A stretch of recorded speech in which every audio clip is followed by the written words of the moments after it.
আসসালামু আলাইকুম রহমতুল্লাহি ওয়া বারাকাতুহ। সম্মানিত দিনী বনকলরে আজকে সূরা আলে ইমরানের 104 আর 5 আয়াতের অনুবাদ আর তোরা ব্যাখ্যা করব ইনশাআল্লাহ। আলহামদুলিল্লাহিল্লাযী হামদান কাসীরান তাইয়িবান মুবারাকান ফিহি আল্লাহুম্মা সাল্লি সাল্লিম আলা নাবিয়িনা মুহাম্মদ রাব্বি ইশরাহ লি সাদরি ওয়াইসির লি আমরি ওয়াহলুল উকদাতাম মিন লিসানি ইয়াফকাহু কওলি। এবং তোমাদের মধ্যে এরূপ এক সম্প্রদায় হওয়া উচিত যারা কল্যাণের দিকে আহ্বান করে এবং সৎ কাজ করে, সৎ কাজের আদেশ করে ও অসৎ কাজে নিষেধ করে, আর তারাই সফল প্রাপ্ত। এবং তাদের মতো হয়েও না যাদের পর বিভিন্ন দলে বিভক্ত হয়ে গেছে ও পরস্পর মতভেদে লিপ্ত রয়েছে, তাদের জন্য রয়েছে কঠোর শাস্তি।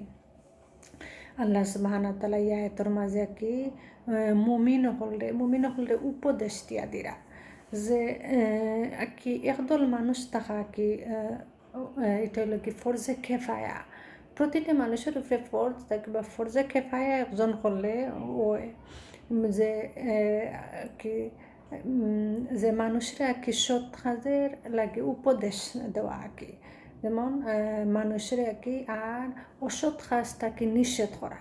মানুষের চকুর সামনে আছে অনেক হাকি যে অসৎ কাজ করিয়া যায়, কিন্তু ডরাইয়া বয়ে বা অনেক কিছুর কারণে মানুষে মুখ খুলিয়া মাথই না। এটা খুব খারাপ জিনিস। একজনে অসৎ কাজ করলে আকি রাসূল সাল্লাল্লাহু আলাইহি ওয়াসাল্লাম একটা হাদিসও হয়েছে, মুসলিমর ওই লাগি 69 নম্বর হাদিসও রাসূল সাল্লাল্লাহু আলাইহি ওয়াসাল্লাম কইরা যে মানুষের আকি অসৎ কাজটাকে নিষেধ করতায়।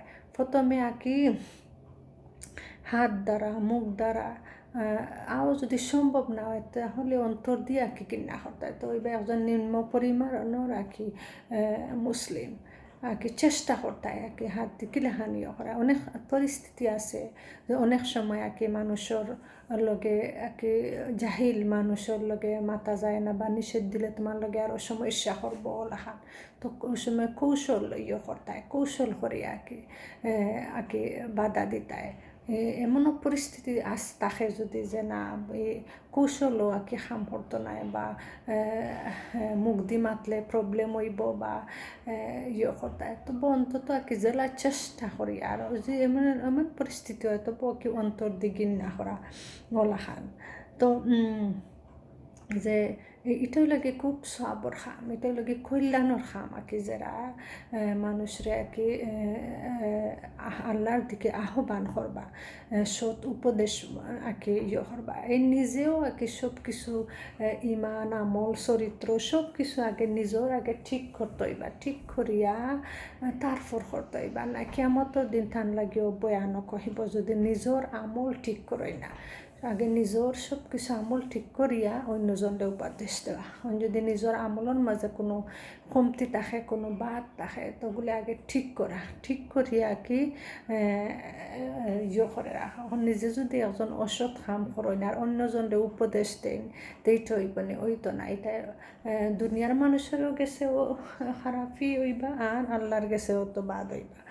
তো তার লাগি আগে নিজের আমল চরিত্র সব কিছু ঠিক করিয়া মানুষের কল্যাণের দিকে আহ্বান করা, এরা ওই লাগি সফল প্রাপ্ত মানুষ। আল্লাহ সুবহানাহু ওয়া তাআলা এরার প্রশংসা করা।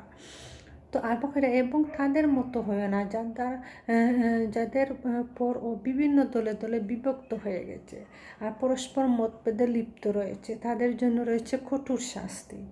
রাসূল সাল্লাল্লাহু আলাইহি ওয়াসাল্লাম একটা হাদিসও কইছেন, আহলে কিতাবরা কি 72 ভাগে ভাগ হয়েছে, 72 ভাগে ভাগ হয়েছে। আর নবী সাল্লাল্লাহু আলাইহি ওয়াসাল্লামের উম্মত হল 73 ভাগে ভাগ হইবা। এটাকে তারা কি সুস্পষ্ট প্রমাণ আওয়ার পরেও তারা কি মত বিরুদ্ধে লইয়া লিপ্ত থাকতো, ফিতনা ফাসাদ ঝগড়া বিবাদ ওটা লইয়া তারা কি থাকতো। তো দেখেন বর্তমানের পরিস্থিতির মাঝে ওলাখান একজন মানুষ উপদেশ কি দেওয়াত গিয়া দেখবানে খালি কি ও মৌলানার দোষ আর বদনাম ওটা তুকানিত লাগি যায়। তো এটা খুব খারাপ জিনিস। মানুষ মাত্রই ভুল, হয়তো একজনে ভুল করতে পারেন, তাদের সিক্রেটভাবে আলাদাভাবে নিয়া বা ফোনের মাধ্যমে বলে এটা ওলাও ইচ্ছে না, যদিও ভুল হইয়া থাকে, কিন্তু ইলা নাই যে এই মানুষের ফিসে লাগি থাকা আর মানুষের খালি কি বোধ করা আর মানুষের গেছে অন্যান্য মানুষের গেছে প্রকাশ করা। যারা ইলাখান প্রকাশ করে এটা খুব খারাপ মানুষ। যারা বুঝবো এরাও কইব যে তোমার ঠিক নাই, তুমি যদি ঠিক থাকতে তুমি ইলাখান প্রকাশ করলাই না, মানে এন্ডে সিক্রেটভাবে বলে তুমি ওটা ভুল করছো, ওটা করিও না, ওলাখান করিয়া হতায়।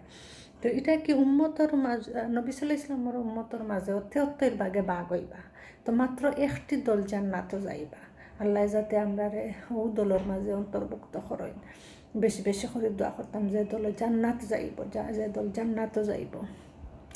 তো অনেক দেখা যায় মত বিরোধ করেন যে অমুকর বিরুদ্ধে, এটা থেকে ইসলামের কত ক্ষতি হয়, ইসলামের কত ক্ষতি হয়। সব সতর্ক হওয়া লাগে। এলাকান কোনো মানুষের আফরকে গিবত চুকল করে এটা যাতে কোনো অবস্থাতে না বাড়নি ওটার লাগে। আর যারা সামান্য জিনিসরে লইয়া ফিতনা ফাসাদ ঝগড়া অনেক কিছু করেন, এটা খুব খারাপ জিনিস। ফিতনা ফাসাদ এটা যারা সত্যিকারের বিশ্বাসী, সত্যিকারের চরিত্রবান, তারা কোনোদিন ফিতনা ফাসাদ ঝগড়া বিবাদ ইতার দ্বারে দিও যাইতো নাই। তারা একজনে যদি কইলায় জিনিসটা তারা এড়িয়া চলব। আল্লাহ কোরআনের মাধ্যমে শিকাইয়া দিছে যারা জাহিলির সালাম দিয়ে বিদায় হতায় ওলাহান। যারা জাহিল এরা হব ফিতনা ফাসাদ সৃষ্টি করব, আয়াত লইয়া ঝগড়া বিবাদ করব, মত বিরোধ করব, এটা খুব খারাপ জিনিস। ওটার লাগে এক ধর্ম সবাই এক ধর্ম মানতায় ইসলাম। কোরআনও জেলাখান হইয়া গেছে, হাদিসও জেলাখান হইয়া গেছে, ওলাখান হইয়া যাইতো। কোরআন আর হাদিস রে ফলো করা, বিভক্ত না হওয়া, দলে দলে বিভক্ত না হওয়া, অনলি কোরআন রুফরে আর হাদিসের রুফরে আমল করা। তো যারা ইলাখান ফিতনার লগে লাগি থাকবা, তারাও তারার শয়তানে হরাইব, তারাও খালি অন্যজনের দোষ খালি টুকাইতে ওটা লইয়াও ব্যস্ত থাকবা। তারার কত কঠিন পরিস্থিতি। আল্লাহ তারার সতর্ক করে দিতা, হেদায়তের পথে কবুল করতা। তো আল্লাহ সুবহানাহু ওয়া তাআলা বুঝার আমল করার তৌফিক দান করতা, হেদায়তের পথে কবুল করতা। জাযাকুমুল্লাহু খাইরান।